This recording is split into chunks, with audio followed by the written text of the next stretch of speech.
السلام عليكم ورحمة الله وبركاته أصحابتك وحرن جنالك مركز السود وهذا أدي هذا ومهتسنتهين مقال كانوا حرباينا أن ذكول وذاقه كونغرس كمريكن كلبديس أقل وفصح آدي كدي مركي أي حالي يهبين هربا أي لبدا أقل السنة كي أقل كوكيل هذا إيميل مريان لبا شرعي وإزديدا ومد ولبا إيدونيان إن لقوم الجليو وزارة أمنية جودها هي مدحوين ترام وصحيحي وريكتو مشار لقو سينايو إذا مدى TSA ده أو بارا دادك كدوفيا إيرابور هذا مريكنك dagaalka Mareykanka iyo Israa'iil ay kula jiraan Iran oo waji kala yeeshay kadib markii Xuutiyiinta Yemen ay shalay hanjabaad soo jeediyeen maantana ay si toos ah ay dagaalka u soo galeen ciidamada Mareykanka oo ku dhaawacmay saldhig uu ku leeyahay Mareykanka Sacuudi Carabiya kadib markii ay duqeysay dawladda Iran isla markaana diyaaradaha halkaas yilay oo kuwa shidaalka siiya diyaaradaha dagaalka ee Mareykanka hawada ku siiyana dhibaato ay ka soo gaartay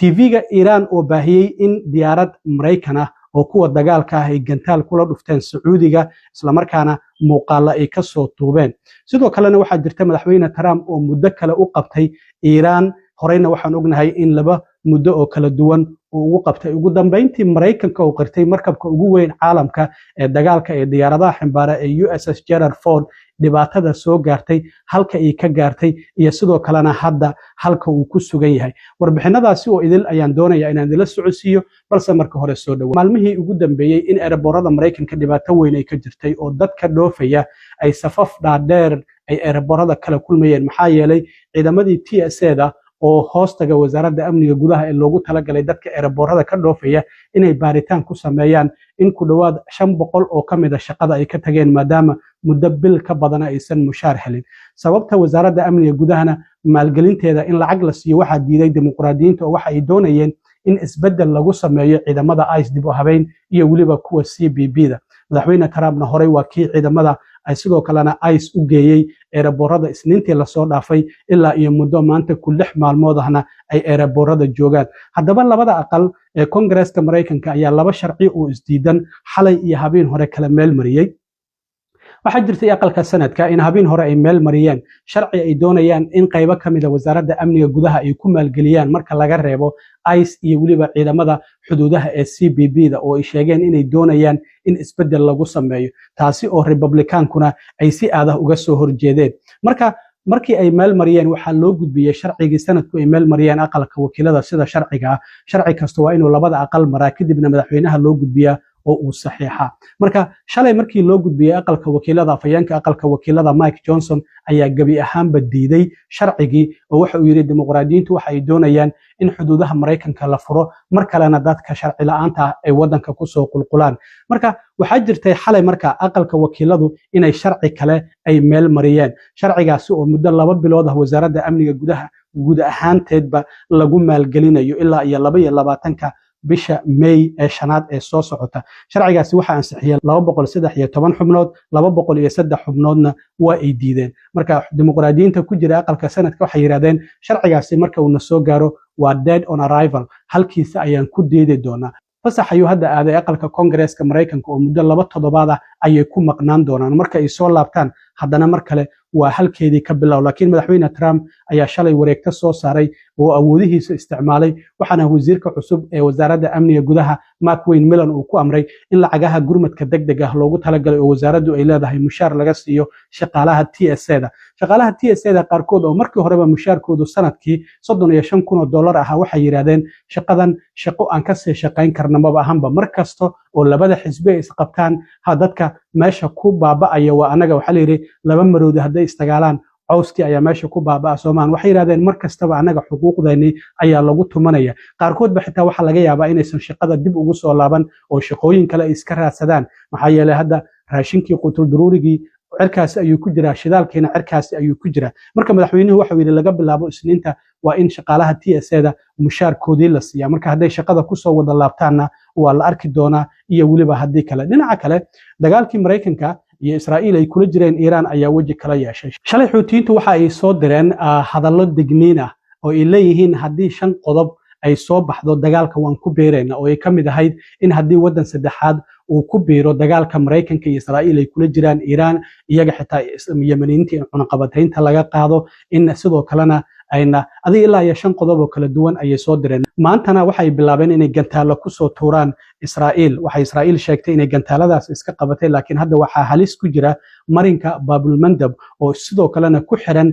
kanaalka Suez oo ku yaala Masar. Marka haddii uu xirmo Baabilmandab mar kale oo Xuutiyiinta ay xiraan, arrintaasi waxay noqonaysaa in caalamka dhinaca tamarta ama shidaalka ay gabaabsi ku noqoto. Hadda wadamo fara badan oo ay ka mid yihiin Malaysia, Sri Lanka, Bangladesh, Hong Kong waxa ay bilaabeen oo inta badan wadamada Asia in shidaalkii la beeqaamiyo la yiri xitaa gawaarida ama in gaadiidka dadweynaha hala raaco oo gawaarida hala iska dhigo yaan la shidin qaboojiyaasha. waxyaabo fara badan oo shidaalka lagu beeqaaminayo ayay bilaabeen. waxaana sidoo kale Iiraaniyiintu gabi ahaanba u xiran sidaan ognahay marinka Hormuz oo ilaa 18 markab ayay weerareen. maraakiibta qaarkoodna waxay yiraahdeen doonaya inay maraan lacag $2 milyan waa inay bixiyaan. ilaa hadda 2 markab ayaa bixisay ayaa la leeyahay lacagtaasi, waxayna ugu tala galeen qayb wareega oo ay leeyihiin sida sawirkan aad ka aragtaan qaybtaasi ayaad maraysaan. Trumpna sidoo kale mar kale 10 maalmood ayuu haddana Iiraan u qabtay. markii hore waxaan ogeyn in uu u qabtay 48 saac 5 maalmood ayaa ku xigtay. haddana waxa uu leeyahay laga bilaabo 6 bisha soo socota ee Abriil oo Isniinta soo socota ku beegan 8 fiidnimo ayaan u qabtay Iiraan si aan u burburiyo goobahooda tamarta. wadahadallo ayaa socda. wadahadalladaasi Iiraan ayaa iga codsatay ayuu leeyahay 10kaasi maalmood. waa sida isagu uu sheegayo, laakiin Iiraan waxay leedahay wax wadahadal oo noo dhaxeeya annaga iyo Mareykanka maba jiraanba. arrintaasi waa ay diidan yihiin. wasiirka arrimaha dibadda Mareykanka oo shirka wadamada G7 magaalada Paris ee caasimadda Faransiiska uga qayb galayana waxa uu sheegay in iyagoo ciidamo aan geynin dhulka ah Iiraan in dagaalkan ay ku guuleysan karaan, laakiin hadda ciidamo u dhaxeeya 10,000 ilaa 7,000 ayaa bariga dhexe ku sii socda. ciidamadaasi halkay ku socdaan? waxaana sidoo kale uu yiri wasiirka arrimaha dibadda dagaalkan waxa uu sii socon karaa oo hadda maanta bil buuxsaday 2 ilaa 4 toddobaad oo kale ayuu sii socon karaa. sidaas ayuu leeyahay. marka waxaa jirta hadda ciidamada Mareykanka saldhigga ay ku lahaayeen dalka boqortooyada Sacuudi Carabiya in Iiraan ay mar kale weerarto. waxaan filayaa markii saddexaad mise waa markii afraad oo ay weerarto. waxaa ku dhaawacmay ilaa iyo ciidamo gaaraya 15 oo la leeyahay 5 ilaa 3 kamid ah dhaawacoodu waa halis. diyaaradaha kuwa sida Tangriska oo shidaalka qaada isla markaana diyaaradaha dagaalka hawada ku siiya shidaalka ayaa sidoo kale dhibaato ay soo gaartay. mana ahan markii ugu horeysay oo diyaarado halka ay saldhiggaasi ku gaarto. Mareykanka ilaa hadda intii dagaalkan uu socday oo bil ah 303 askari ayaa uga dhaawacantay. dhimashada ay qirteenna waa 13. sidoo kale telefishinka Iiraan ayaa waxa uu baahiyay muuqaaladan oo arkaysaan oo leeyihiin gantaalkan waxaan ku dhufanay diyaarad dagaal oo Mareykanku uu leeyahay oo ah F-16 waxaana lagu soo dejiyay iyadoo waliba dhaawacan airport ku yaala Sacuudi Carabiya. ilaa hadda sheegashadaasi ma jirto ila madax banaan oo cadeeyay. Mareykankuna ma uusan qaran, laakiin sawirkan ayay baahiyeen sidaad arkaysaan ay leeyihiin diyaaradaasi ayaan soo ridnay. dhinaca kale waxaa jirta in Mareykanku markiisii ugu horeysay uu qiranayo markabka ugu weyn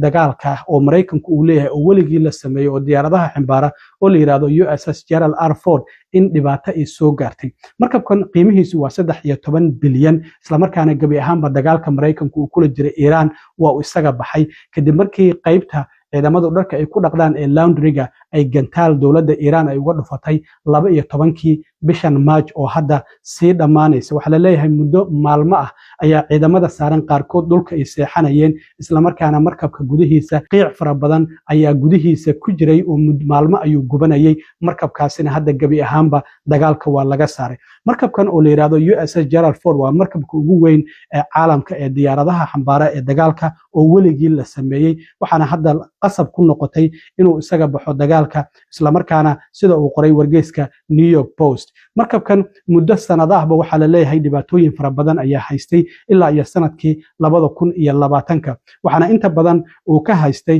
qaybo kala duwan oo dayactiro lagu sameynayay ilaa iyo $4 milyan ay ku baxday. qaybaha dhibaatada ugu badan ka jirto waxaa kamid ah dhinaca suuliyada ama musqulaha oo aan la falaashi karin, isla markaana sidoo kalena markasta oo la falaasho aysan suulidii waxyaabihii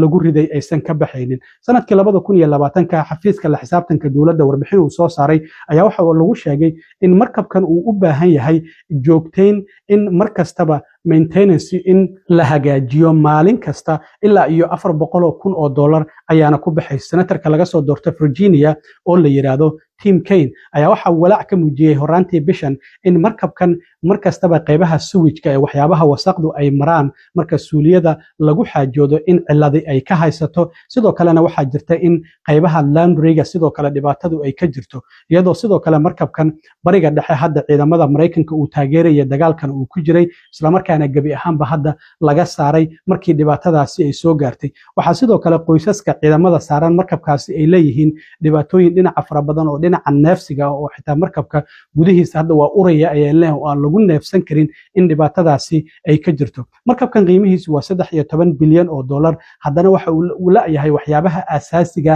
ee lagu noolaan karo markabka gudihiisa ayaa cilada ay ka jirtaa sidoo kalena warbixin ciidamada badda ee Mareykanku ay soo saareen ayaa waxay leeyihiin dhibaatadu waxay ka jirtaa dhinaca suuliyada iyo qaybta suwijka oo sidoo kalena waxyaabaha wasaqdaasi ay maraan ilaa iyo ciidamo 4,000 ka badan ayaana markabkaasi saaran waxaa sidoo kale jirta in 12kii bishan Iiraan ay gantaal la heshay markabkaasi waliba qaybta dhinaca laundryga ay gantaalkaasi ay kala heshay dhibaato ayaana soo gaartay waxaana taasi ay sababtay in markabka gudihiisa xitaa aan lagu noolaan karin oo aan lagu neefsan karin waxaa sidoo kale jirta in ilaa 400 oo ciidamaha uu markabkaasi saaran muddo maalmo ah ay dhulka seexanayeen isla markaana sidoo kalena ay hadda qaadanayso in markabkaasi la dayactiro sanad amaba ka badan markabkaasi ayaa maanta oo Sabti waxa uu ku xirtay jasiirad la yiraahdo Split oo ku taala wadanka Croatia halkaasi oo lagu dayactiri doono marka markabkii ugu weynaa ee dagaalka ee Mareykanka Iiraan gantaal ayay ku dhufatay dhibaatadaasi ayaana soo gaartay sida hadda ay dawladda Mareykanku ugu dambeyntiiba ay qiranayso isla markaana warbaahinada qaarkood ay soo tabinayaan marka arrimahaasi ayaan rabay inaan idila socodsiiyo asxaabay intaan mar kale kulmi doono nabadgelyo